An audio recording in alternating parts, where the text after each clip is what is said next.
വാർത്തയിലേക്ക്. പത്തനംതിട്ട കരിമാൻതോട് തൂമ്പാക്കുളം അപകടത്തിൽ മരിച്ച കുട്ടികളുടെ സംസ്കാരം ഇന്ന് നടക്കും. കരിമാൻതോട് ശ്രീനാരായണ സ്കൂളിൽ 2 മണിക്ക് പൊതുദർശനം. തൂമ്പാക്കുളത്തെ വീടുകളിൽ മൃതദേഹം സംസ്കരിക്കും. വിവരങ്ങളുമായി സുജു ടി ബാബു ചേരുകയാണ്. സുജു, ഏതായാലും സ്കൂളുകളിൽ ഒപ്പം പഠിച്ച സഹപാഠികളൊക്കെ വലിയ വിഷമത്തിലാണ്. എന്താണ് ഇപ്പോൾ കുട്ടികളുടെ മൃതദേഹം എവിടെയാണുള്ളത്? 2 മണിക്ക് തന്നെ പൊതുദർശനം ആരംഭിക്കും അല്ലേ?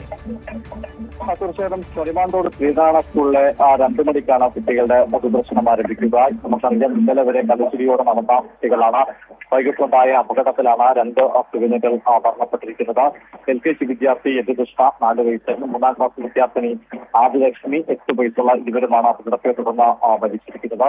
ഇവരുടെ സംസ്കാര ചടങ്ങുകൾ 2 മണിക്ക് സ്കൂളിലെ പൊതുദർശനത്തിന് ശേഷമാണ് നടക്കുക. തൂമ്പാക്കുളം തൈപ്പറമ്പിൽ മന്മഥൻ രാജചന്ദ്രനുള്ള മകനാണ് യദുകൃഷ്ണൻ. ശ്രീനാരായണ പബ്ലിക് സ്കൂളിലെ വിദ്യാർത്ഥികളായിരുന്നു ഈ 2 കുട്ടികളും. അവരുടെ വലിയ ദുഃഖത്തിൽ തന്നെ അറിയാൻ നമുക്ക് ആ ദൃശ്യങ്ങളിലൊക്കെ കാണാൻ സാധിക്കും. മറ്റൊരു പ്രധാനപ്പെട്ട കാര്യം, ഈ ഓട്ടോറിക്ഷയിൽ ഉണ്ടായിരുന്ന 8 പേരെന്ന വിവരമാണ് ഏറ്റവും ഒടുവിൽ ലഭിക്കുന്നത്. 6 കുട്ടികൾ ഓട്ടോയിലുണ്ടായിരുന്നു. വഴിയിൽ നിന്ന് ഒരു കുട്ടിയുടെ അമ്മ കൂടി ഓട്ടോറിക്ഷയിൽ കയറി. അങ്ങനെ ഓട്ടോ ഡ്രൈവർ അടക്കം 8 പേരാണ് ഇതിനുണ്ടായിരുന്നത്. ഈ ഓട്ടോയിൽ 8 പേരുണ്ടെന്ന് പറയുമ്പോൾ അധികം ആളുകൾ കയറിയെന്ന് തന്നെ നമുക്ക് ഇന്ന് അനുമാനിക്കാൻ സാധിക്കും.